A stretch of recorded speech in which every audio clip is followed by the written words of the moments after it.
UP, Punjab और उत्तराखंड समेत 5 राज्यों के चुनाव में बहुत कुछ टूट और बिखर रहा है। दल बदलुओं को टिकट मिलने से कार्यकर्ताओं का भरोसा टूट रहा है, बाहरी लोगों को टिकट देने से पार्टी के नेताओं की उम्मीद टूट रही है और परिवारवाद का विरोध करने की परिपाटी भी टूट रही है। आपकी स्क्रीन पर 2 तस्वीरें हैं जो ये बताने के लिए काफी है कि टिकट बंटवारे का हाल और उस पर बवाल सभी दलों में एक जैसा है। उत्तराखंड में टिकट न मिलने से मायूस नेताओं के समर्थकों ने कांग्रेस दफ्तर में तोड़फोड़ कर अपना गुस्सा निकाला, तो यूपी में बीजेपी का टिकट न मिलने पर अनशन और प्रदर्शन शुरू हो गया।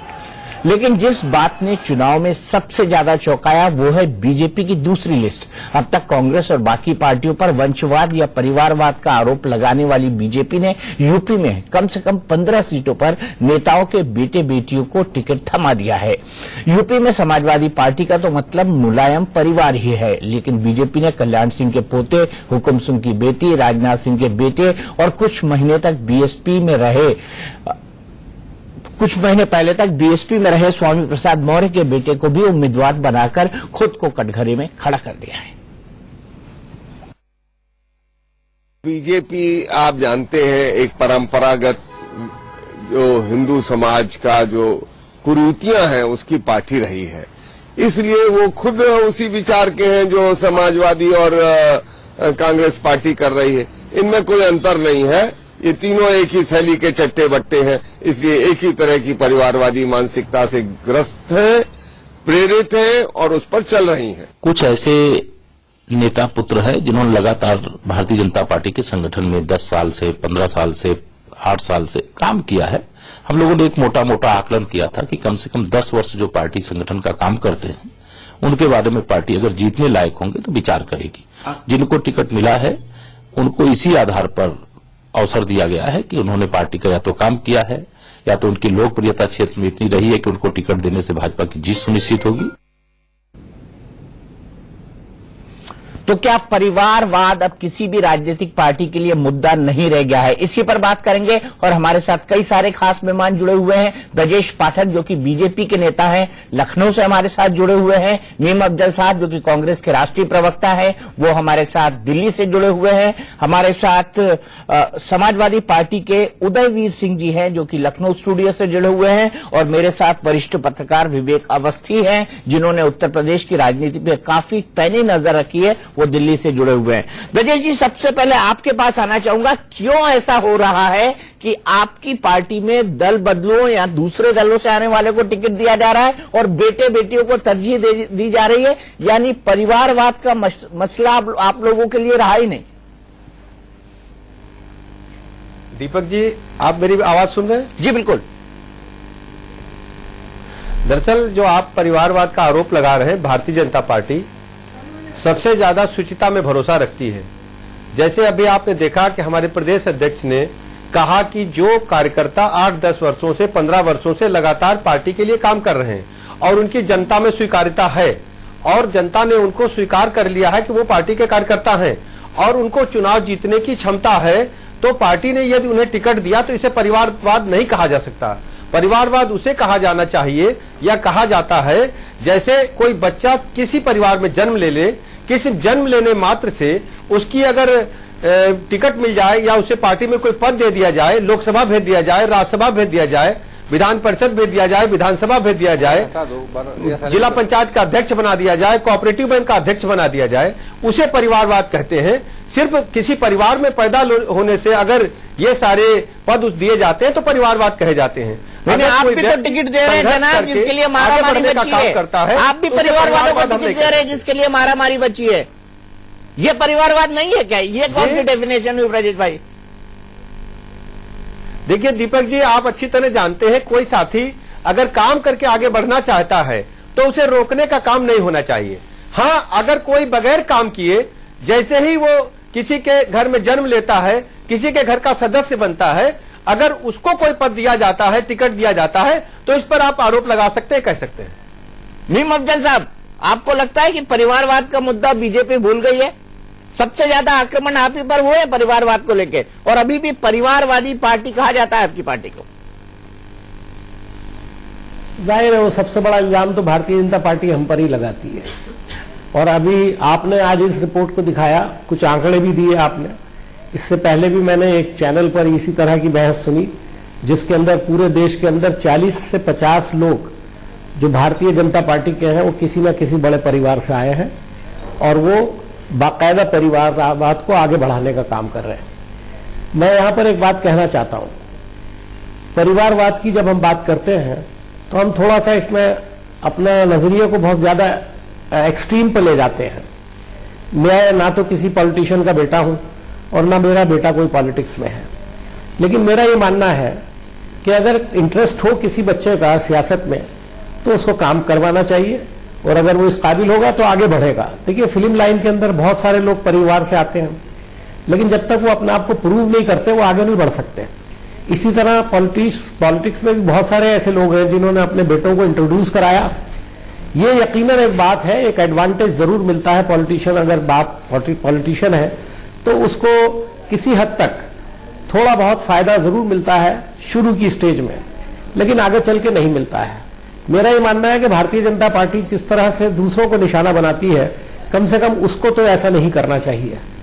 और हम लोगों पर भी इल्जाम लगते हैं, और हमारे यहां तो नेहरू गांधी परिवार आज से नहीं है, वो तो आजादी की लड़ाई से पहले आ रहा है और हमारा पूरा भरोसा है। और आप तो परिवार की पार्टी है, देश के लिए कुर्बानी भी दी है।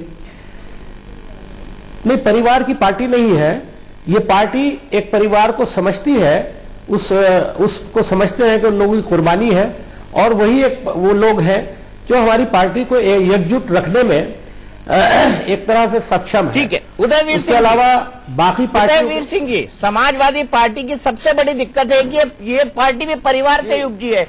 आपकी पार्टी में मुलायम सिंह यादव, उनका परिवार, नरेश अग्रवाल जी, उनका परिवार, और ऐसे कई सारे नेता हैं जिनके परिवार लगे हुए हैं टिकट पाने में। कुछ टिकट पा गए हैं, कुछ टिकट नहीं पाए हैं। तो आपकी पार्टी तो फैमिली प्राइवेट लिमिटेड है।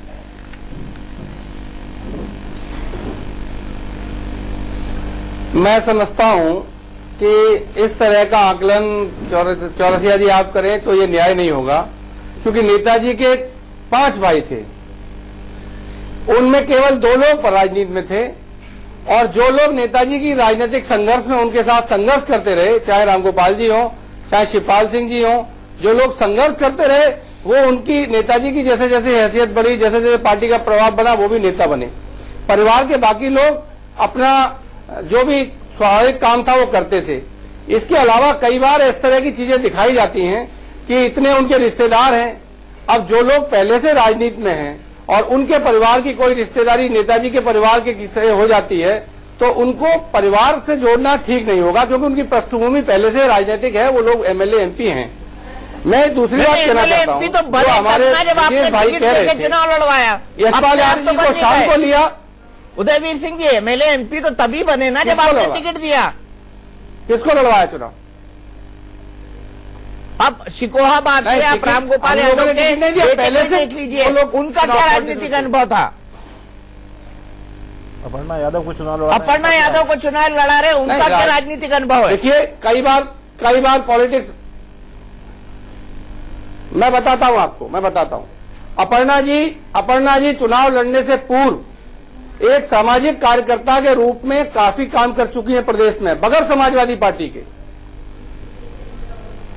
करती रही वो काम, बगैर समाजवादी पार्टी के झंडे के नीचे एक स्वतंत्र एक्टिविस्ट की तरह काम करती रही। मैं कहना चाहता हूं कि जो भाजपा के लोग आज कर रहे हैं, यशपाल यादव को रात में लेते हैं, सुबह दोनों बाप बेटे को टिकट दे देते हैं, और उसके बाद कहते हैं कि हमारे अध्यक्ष ने कहा जो 10 वर्ष तक संघर्ष करेगा। हुकुम सिंह जी की बेटी को रात में लेते हैं, सुबह दे देते हैं। हमारे यहाँ बात यह है, स्वीकार्यता का सवाल है। कई बार ऐसा होता है, कार्यकर्ताओं में मतभेद हो जाता है और वो नेताजी के वारिस को या उनके परिवार के व्यक्ति की मांग करते हैं, तो उन लोगों को चुनाव में लड़ने का मौका दिया जाता है। ऐसा नहीं है कि कभी नेताजी ने, हमारी पार्टी ने बगैर किसी जिले के प्रस्ताव के, बगैर किसी मांग के किसी को थोपने की कोशिश की गई हो।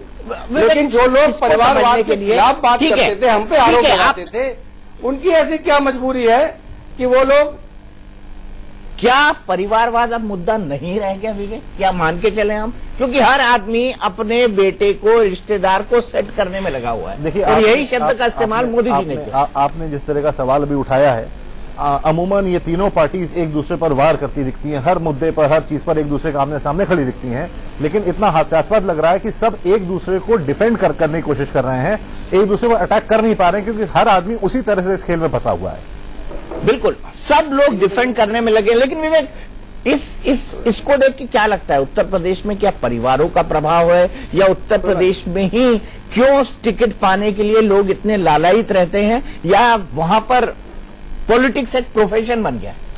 पॉलिटिक्स, एक तो यूपी और बिहार, दो राज्यों में पॉलिटिक्स एक बहुत बड़ा शौक है लोगों का। मतलब जो भी लड़के हैं, यूथ हैं, उनका पॉलिटिक्स में बड़ा इंटरेस्ट है। बुजुर्गों का, एक चाय की दुकान पे आप चले जाइए, आपको वहां भी पॉलिटिक्स डिस्कस होती मिलेगी। वहां के लोग, यूपी के लोग खासतौर से पॉलिटिक्स खाते हैं, पॉलिटिक्स पीते हैं, पॉलिटिक्स सूंघते हैं, और शायद पॉलिटिक्स ही सोते भी हैं। इसलिए बहुत ज्यादा प्रचलन है, बहुत ज्यादा क्रेज है लोगों में राजनीति में आने का। और परिवारवाद की इससे बड़ी मिसाल कोई नहीं हो सकती कि आज ये तीनों दल एक दूसरे पर, दीपक आपके सवाल का जवाब नहीं दे पा रहे हैं, और एक तरह से एक दूसरे को कहीं ना कहीं डिफेंड करने की कोशिश कर रहे हैं। हर एक के पास बहाने अपने अलग जरूर हैं। बिल्कुल, यही सवाल मैं ब्रजेश पाठक जी से पूछता हूं। पाठक जी, उदयवीर सिंह जी ने सही एग्जाम्पल दिया, यशपाल आर्या को रात में लिया, बाप बेटे दोनों को टिकट दे दिया। अरे भाई, ऐसी क्या मजबूरी? क्या उत्तराखंड में बीजेपी के पास नेता नहीं है? दरअसल नेता का सवाल नहीं है, सवाल यह है कि अगर कोई कार्यकर्ता तन मन से लग करके किसी पार्टी को रात मजबूत भर करना में चाहता ऐसे है, टेस्ट हो गया, रात और भर में मालूम पड़ गया कि तन मन धन से लगेंगे। भारतीय लोकतंत्र में चुनाव की है जो उत्तराखंड को या देश को बचा सकती है। अगर कोई नेता महसूस करता है तो हमें स्वीकार करने में कोई हर्ज नहीं है।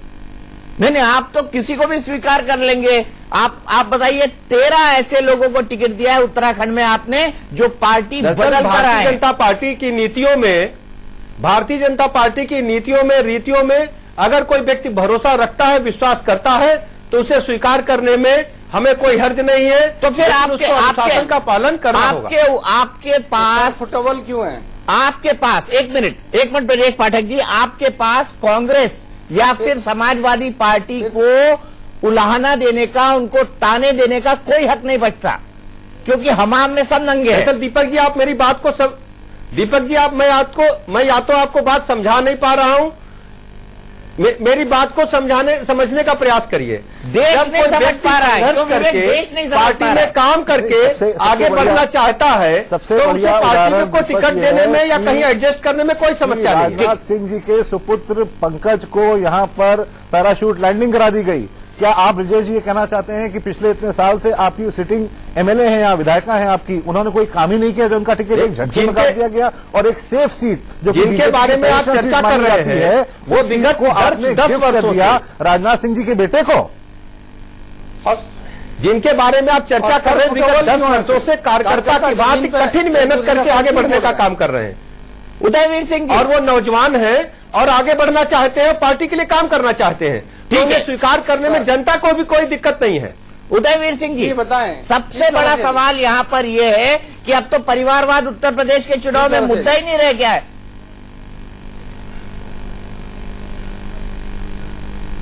देखिए, मैं कहना चाहता हूं कि परिवारवाद मुद्दा वो बनाते थे जो राजनीति में काम नहीं करते। समाजवादी पार्टी ये चुनाव माननीय अखिलेश यादव जी के नेतृत्व में किए गए विकास कार्य, उनकी साफ सुथरी छवि, विवादित और दागी लोगों को राजनीति में रोकने के, इन सब मुद्दों को लेकर जा रही है।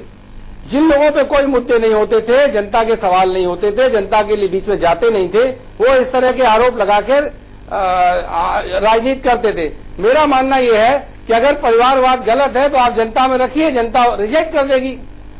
बहुत सारे ऐसे लोग हैं जो परिवार के हिसाब से आए और राजनीति में हार गए, राजनीति में उनकी महत्वहीन हो गए। मीम अब्दुल साहब, आपने बड़े आसानी से बॉलीवुड का एग्जाम्पल दे दिया, अपने रिपोर्ट कार्ड के ऊपर चुनाव लड़ रहे हैं। आप ये मानिए कि राजनीतिक प्रजातंत्र और बॉलीवुड में थोड़ा सा राजनीतिक हिम्मत होनी चाहिए, अपना 5 वर्ष का रिपोर्ट कार्ड सामने रख के चुनाव लड़ने की। ठीक है, आपने अपनी बात रखी। मैं सिर्फ मीम अब्दुल साहब से ये जानना चाहता हूं कि बॉलीवुड और पॉलिटिक्स में बहुत अंतर है जनाब। अंतर इसलिए है क्योंकि उनको जमीन तैयार मिलती है, आपके फैमिली का वोट, आपके घर का वोट, आपके दोस्तों का वोट तैयार मिलता है, मनचाही सीट भी मिलती है, उसके ऊपर से टिकट भी मिलता है। तो आपकी तो पांचों उंगलियां घी और सर कढ़ाई में अगर आप नेता के बेटे बेटी हुए तो।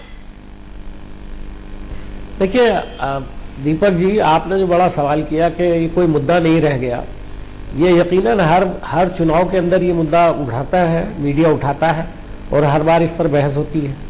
लेकिन मेरा ये मानना है इसको बहुत जनरलाइज करने की जरूरत नहीं है। ये मैं नहीं कह सकता कि जिस तरह से भी टिकट दिए जाते हैं वो सब सही होते हैं, लेकिन कभी कभी सही भी होते हैं। अभी आपने 2 बाइट दिखाई थी, एक बीएसपी की बाइट दिखाई आपने और एक रीता बहुगुणा जी की दिखाई। रीता बहुगुणा जी एक सियासी खानदान से हैं, उनके भाई भी सियासी खानदान से, उनके एक और भाई है वो भी पॉलिटिक्स में थे और जाहिर है इनके फादर एक बड़े नेता थे और आए पॉलिटिक्स में। अब वो हमारा उनका इख्तिलाफ हो सकता है, वो कांग्रेस छोड़ करके चली गई भारतीय जनता पार्टी में, उनके भाई भी चले गए, लेकिन यहां तक पहुंचने में उन्होंने जो काम किया है उसमें बहुत वक्त लगा है। और इसी तरह से मैं बहुत से और लोगों की मिसाल भी दे सकता हूं। मेरा ये मानना है कि ये कोई क्राइटेरिया नहीं हो सकता कि परिवार से कोई आएगा ही नहीं, और ये क्राइटेरिया भी नहीं होना चाहिए कि हर पॉलिटिशियन का लड़का और हर पॉलिटिशियन ये चाहे कि उसका बेटा या बेटी उसकी पॉलिटिक्स में आए और उसकी जगह ले ले। नॉर्मली हमारे यहाँ भारत के अंदर ये परंपरा है कि जो बाप काम करता है, जो फैमिली का काम होता है, वो कोशिश की जाती है बच्चों को देने की। और लेकिन ये भी होता है कि फैमिली से अलग बच्चे चलते हैं। मतलब आप कह रहे हैं कि पॉलिटिक्स फैमिली बिजनेस हो गई है? ये मैं ये नहीं कह रहा हूं, ये बिजनेस का लफ्ज जो लगाते हैं लोग ये बिल्कुल गलत करते हैं। तो ठीक है, प्रोफेशन हो गई है, फैमिली प्रोफेशन, वो गलत लोग हैं। नहीं, मेरा पिता डॉक्टर है तो मैं डॉक्टर बनूंगा, मेरा पिता इंजीनियर है तो मैं इंजीनियर बनूंगा, मेरा अगर वो पिता जो है वो नेता है तो मैं भी नेता बनूंगा। सारे डॉक्टर कोशिश करते हैं बेटों को अपने डॉक्टर बनाने के, बेटियों को गुड डॉक्टर बनाने की, लेकिन बहुत सारे बन पाते हैं, बहुत सारे नहीं बन पाते हैं। पॉलिटिशियन भी कोशिश करते भी हो, बहुत जनरलाइज करने की जरूरत नहीं है। बनते हैं ऐसे ही नहीं बन जाते हैं, उनके हाथ में गिफ्ट नहीं दे दिया जाता है, सालों साल की पढ़ाई होती है डॉक्टर। आप मुझे ये बताइए कि कौन से पॉलिटिशियन का जाहिल बेटा जो है पॉलिटिक्स में आया और कामयाब हो गया? एक का नाम बता दीजिए मुझको आप। पॉलिटिक्स में आने के बाद नेता जाहिल होता है और अपने बच्चों को पढ़ाता है और कोशिश करता है कि पढ़ लिख करके पॉलिटिक्स में जाए। आप क्या बात कर रहे हैं? मुखालफत बराए मुखालफत करना कोई मुनासिब बात नहीं है। मैं यहां भारतीय जनता पार्टी, कांग्रेस किसी की बात नहीं कर रहा हूं, मैं नियम की बात कर रहा हूं। आप ये कैसे कह रहे हैं कि पॉलिटिशियन का बेटा जो है पॉलिटिक्स में नहीं आना चाहिए? यही मैं कह रहा हूं कि इस प्लेन पे आप तीनों राजनीतिक दल एक साथ हैं। नहीं, आपने कहा कि वो कोई मेहनत किए बगैर डॉक्टर का बेटा बगैर पढ़े वो डॉक्टर नहीं हो सकता। डिफेंड करने में लगे। मेरा ये मानना है कि जब तक पॉलिटिक्स की तमीज न हो तो वो कभी कामयाब पॉलिटिशियन नहीं हो सकता। नहीं हो रही है, अब कटाक्ष नहीं हो रहे हैं, क्योंकि तीनों लोग सेम प्लेन पर हैं, सेम स्टैंडर्ड्स मेंटेन कर रहे हैं, इसलिए अब मैंने कटाक्ष की। भारतीय जनता पार्टी सबसे ज्यादा इस मुद्दे को उठाती है और सबसे ज्यादा इस हंगामे में लगी है। ज्यादा कम से थोड़ी होता है। मैं कटाक्ष और क्या करूं? भारतीय जनता पार्टी जो सबसे ज्यादा इस मुद्दे को उठाती है, आज उस पार्टी में सबसे ज्यादा परिवारवाद हो रहा है। राजनीति में काम कैसा कर रहे हैं? नहीं, ये तो आकलन तब होगा ना, ये तो करना चाहिए। काम नहीं कर पा रहा है और फिर भी परिवार की, ये तो आकलन जनता नहीं करती है ना। टिकट देने का आकलन तो पार्टी का हाईकमान करता है। उदयवीर सिंह जी, दुर्भाग्य देश का ये है कि सीधे जनता से नहीं चुन के आता है, पहले पार्टी होती है, वो टिकट देती है, उसके ऊपर चुनाव लड़ता है। नहीं, लेकिन जिताना हराना तो जनता के ही हाथ होता है दीपक जी। बड़ा, अगर आप उसको चॉइस बड़ी लिमिटेड चॉइस अगर आप उसको देंगे तो जनता क्या करेगी? कहूं आपसे, अगर अपने गढ़ में उसको टिकट देंगे तो क्यों नहीं जीतेगा? वो क्यों हारेगा? क्या कारण है उसके हारने का? जहां आपके कास्ट इक्वेशन बन रहे होंगे, जहां पर आपकी जाति की बहुलता होगी, पदार्थ होगी, अगर वहां पर नहीं देंगे तो क्यों नहीं जीतेगा? लोग चुनाव हारे नहीं है। ऐसे जहां लगातार लोग चुनाव माने जाते हैं लेकिन लोग वहां हारते हैं। मायावती जी का हरौरा सीट उनकी पार्टी हारी। मायावती जी तो नहीं हारी ना, और बीएसपी में भी परिवारवाद बिल्कुल है। मायावती जी नहीं हारी, लेकिन उनकी पार्टी, उनकी हरौरा सीट हारी। लेकिन आप मुझे बताइए, अगर आप यादवों के घर से मुलायम सिंह यादव परिवार को देंगे तो वो क्यों नहीं जीतेगा? सीखते हैं। हो सकता है कि राजनीतिक लोगों के बच्चे भी उन चीजों को से प्रभावित होते हों, लेकिन आप आकलन इस बात का करिए कि जो लोग राजनीति में हैं वो कैसा काम कर रहे हैं। ठीक है, आकलन क्या ये आकलन सही है? और क्या पैराशूट उम्मीदवार पॉलिटिक्स में आते ही नहीं है? क्या इस बार ऐसे लोगों को टिकट मिला नहीं? हमारा ये आकलन है कि सभी पार्टियों ने पैराशूट उम्मीदवारों को उतारा है। ब्रेक के बाद हम बात करेंगे कि वाकई क्या राजनीति को अब लोगों ने एक प्रोफेशन बना दिया है, क्या उसी की दिशा में हम आगे बढ़ रहे हैं? ब्रेक के बाद।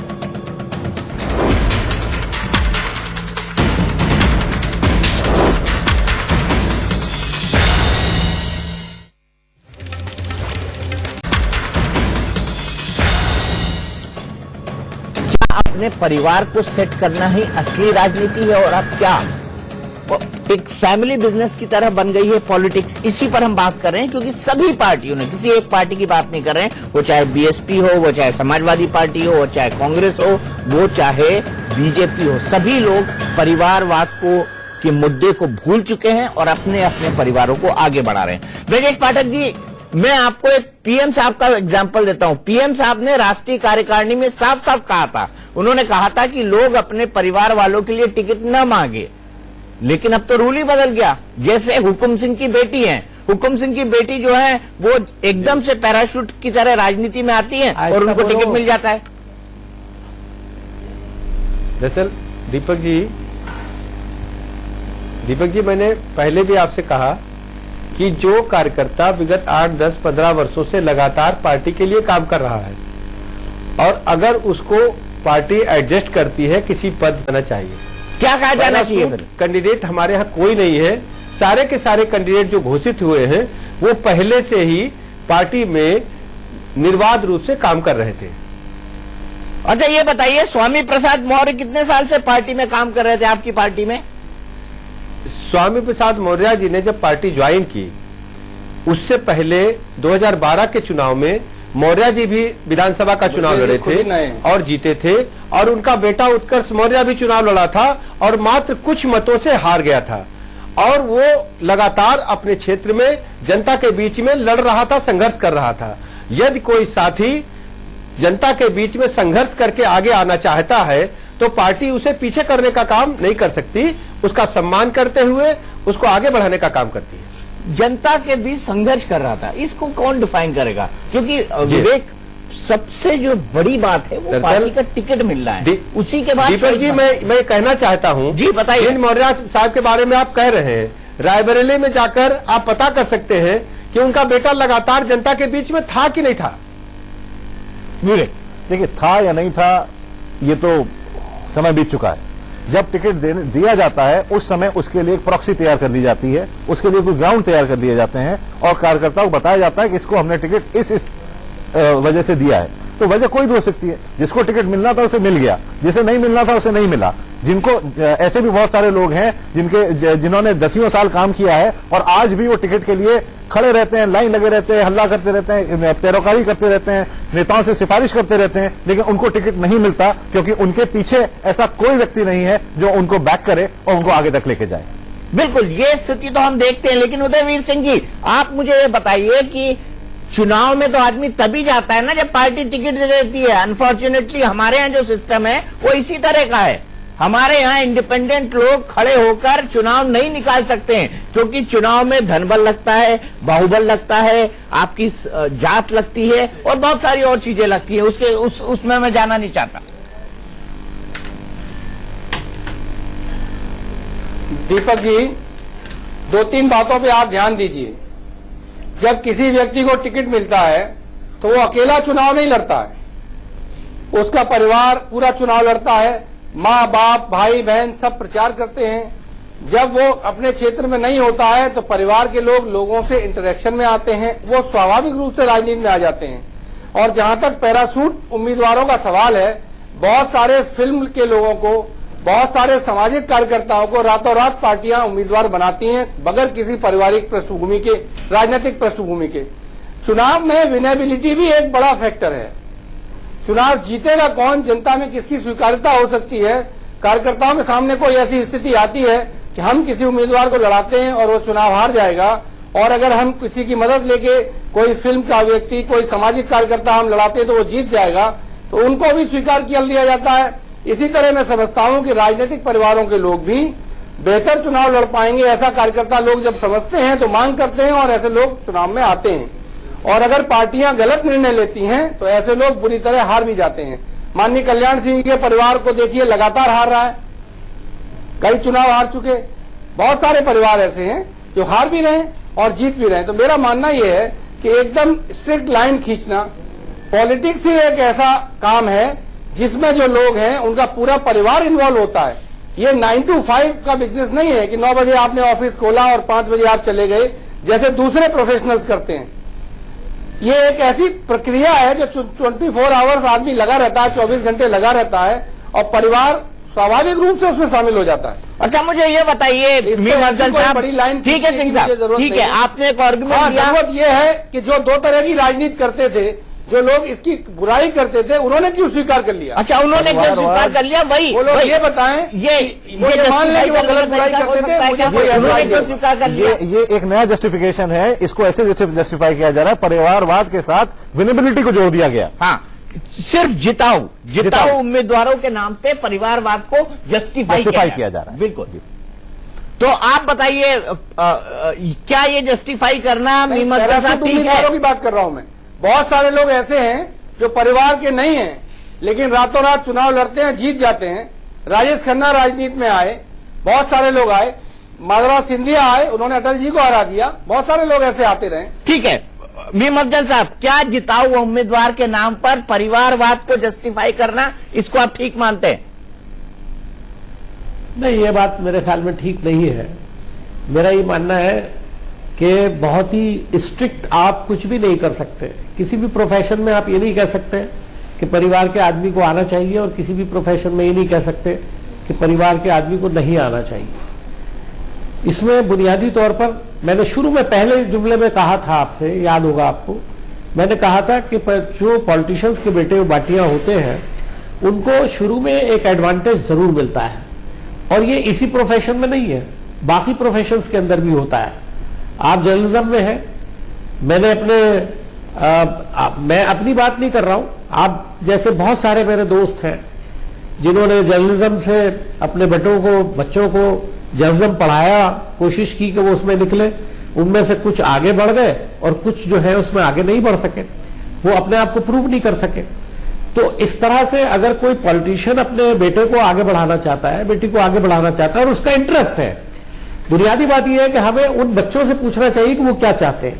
अगर वो चाहते हैं पॉलिटिक्स में आना, तो मेरे ख्याल में हमें रोकने का उन्हें कोई हक नहीं है। और अगर वो नहीं चाहते और हम जबरदस्ती करते हैं तो कामयाब नहीं होंगे वो। और अगर कभी कभी ऐसा भी होता है, जो बाप की दमक और उसकी कामयाबी को देख करके बच्चे चाहते हैं कि पॉलिटिक्स में आए, लेकिन वो अपने आप को प्रूव नहीं कर सकते। मैं ऐसे बहुत सारे पॉलिटिशियन, मैं अभी आपको बताने वाला था, पीछे मैं कह रहा था कि मेरी बात सुनिए। मैं इस बार चूंकि इलेक्शन की प्रक्रिया में बहुत क्लोजली करीब से मैंने देखा है, टिकटों को बांटने के अंदर भी मैंने देखा है किस तरह लोगों ने मांगे।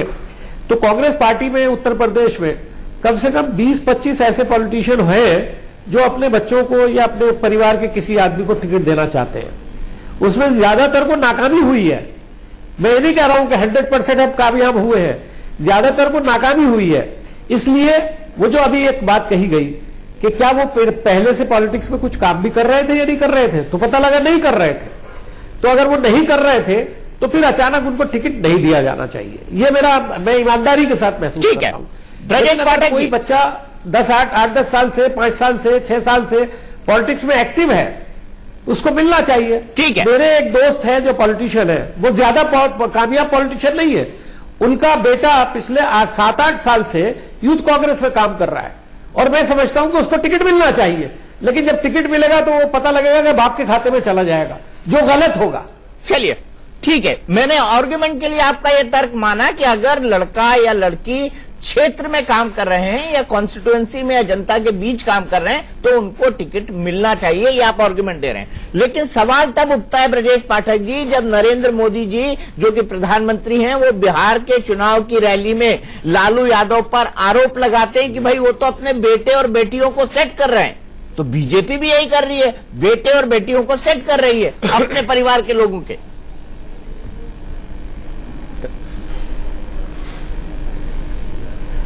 हेलो हेलो जी बोलिए ब्रजेश जी, सुन रहे हैं आपको।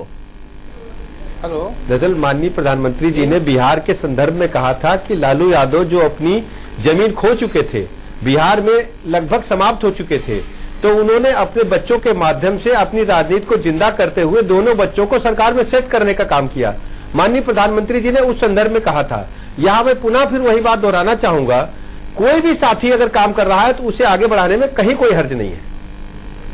ब्रजेश जी, कश्मीर में भी उन्होंने एक कटाक्ष किया था प्रधानमंत्री जी ने हमारे, उन्होंने कहा था बाप बेटे की सरकार, बाप बेटी की सरकार। ये उन्होंने कश्मीर में कहा था, लेकिन क्या हुआ, बेटी के साथ आपका गठबंधन हो गया। दरअसल वो कश्मीर के संदर्भ में था, और राजनीति में परिस्थितियां हमेशा बदलती रहती हैं, हर परिस्थिति में आगे बढ़ने के लिए तैयार रहना होता है। इसका मतलब आप ये बोल रहे हैं कि अब परिवारवाद को लेकर एक मुद्दा बीजेपी नहीं बनाएगी, क्योंकि ये मुद्दा तो फुस हो गया आप आपका। मेरी बात को समझ नहीं पा रहे या मैं समझा नहीं पा रहा हूं। नहीं, मुद्दा तो फुस हो गया ना आपका। जन्म लेने से उनको राजनीतिक बनाने अख्तियार लायक मिल नहीं जाए, रहे। मात्र जन्म लेने से राजनीतिक अख्तियार भारतीय जनता पार्टी देने में कतई भरोसा, कतई विश्वास नहीं करती है। ब्रिजेश जी, अब इस मुद्दे पर आप दूसरों पर हमला कैसे बोलेंगे? जी, दूसरे ये दलों तो पर कर देना इस मुद्दे को चाहिए। लेकर हेलो? आप अब हमला कैसे ये बात बोलेंगे? आपकी बिल्कुल सही है। हेलो, सबसे ज्यादा यही बोलते हैं इस मामले में। नहीं, मैं ब्रजेश जी, सीधा सवाल है कि इस मुद्दे को लेकर आप दूसरी पार्टियों पर हमला कैसे बोलेंगे? अब यूपी में तो नहीं बोल सकते। देखिए दीपक जी, अगर कोई व्यक्ति सीधे राजनीति में आता है, जिसका राजनीतिक कोई पृष्ठभूमि नहीं, कोई बैकग्राउंड नहीं, जनता में काम नहीं किया है, पार्टी में कार्यकर्ता नहीं है, और उसे आगे बढ़ाने का काम किया जाता है, तो ये निंदनीय है। निंदनीय है। फिर मीम अफजल साहब और उदयवीर सिंह जी, दल बदलू का क्या विवेक? हमने देखा कि कई सारे दल बदलू, हर पॉलिटिकल पार्टी ने उनको भर भर के टिकट दिया है, क्यों? और उनके उस समय उनके अपने कार्यकर्ता जो वहां सालों से काम कर रहे थे, वो गायब हो गए, नदारद हो गए, उनका कहीं नाम ही नहीं आया। बिल्कुल। तो ये अवसरवाद की राजनीति ज्यादा हो रही है। विनेबिलिटी जो एक अभी मुद्दा उठा था, उसकी बात ज्यादा हो रही है। प्रिंसिपल्स की, सिद्धांतों की बात हो नहीं रही है राजनीति में। और उत्तर प्रदेश जैसे राज्य में हम भूल कैसे जाते हैं कि कार्यकर्ता सालों से मेहनत कर रहा है, और ऐसे कार्यकर्ता को भुला कैसे दिया जाता है? क्यों भुला दिया जाता है? सीधी सी बात है, परिवारवाद, विनेबिलिटी जो हमारे नेतागण बता रहे हैं, उन्हीं लाइंस पे चलते हुए उसको भुला दिया जाता है। एक किसी को पैराड्रॉप करा दिया जाता है किसी सीट पे, किसी को कोई कंफर्टेबल सीट दे दी जाती है, और परिवारवाद चलता रहता है। विनेबिलिटी का उसमें एक क्राइटेरिया साथ में जोड़ के उसको जस्टिफाई कर दिया जाता है। जस्टिफाई कर दिया जाता है। लेकिन अफजल साहब, आप ब्रजेश पाठक जी की इस बात से सहमत है कि हमने सिर्फ उन्हीं लोगों को दिया है जिन्होंने ग्राउंड के अंदर काम किया है? क्या आपको नहीं लगता कि इसमें ऐसे भी दल, दूसरे दलों से आए हुए लोग हैं जिनको रातों रात टिकट मिल गए, बीजेपी की लिस्ट में कम से कम? देखिए, अब भारतीय जनता पार्टी की मजबूरी है उत्तर प्रदेश में, वो बातें बहुत करते हैं, काम उनका कुछ भी नहीं है। उत्तर प्रदेश में भारतीय जनता पार्टी की स्थिति जमीन पर बहुत खराब है। उनके पास कैंडिडेट नहीं है 400 लड़ाने के लिए, इसलिए अगर दूसरी पार्टियों से कुछ लोग लुभाव में आकर के उनके दीपक जी, मांग रहे हैं, कौन रहा है तो जिनके मजबूरी पास है, दे रहे हैं। अगर गठबंधन न होता तो 400 उम्मीदवार नहीं है, इनको 100 उम्मीदवार ढूंढने में बहुत परेशानी आएगी, पसीने आ जाएंगे इनके। दीपक जी, नहीं, हमने 403 की तैयारी कर रखी थी ब्रजेश जी, आप परेशान न हो।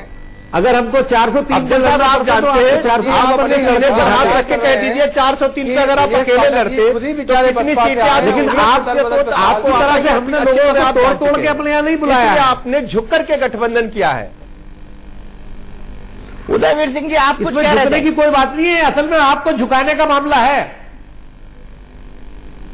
आपका वही हाल करना है जो बिहार में किया था हमने। गठबंधन तो आप भी रोज कर रहे हैं। अरे गठबंधन आपने सरकार बनाने से पहले गठबंधन किया, गठबंधन सरकार बनाने के बाद किया। आप किस मुंह से गठबंधन को क्रिटिसाइज कर रहे हैं? आप भी तो झुके हैं। मोदी जी इतने बड़े लीडर थे और 2014 के चुनाव में शिवसेना से गठबंधन कर रहे थे, होने के बाद रामविलास पासवान से गठबंधन कर रहे थे।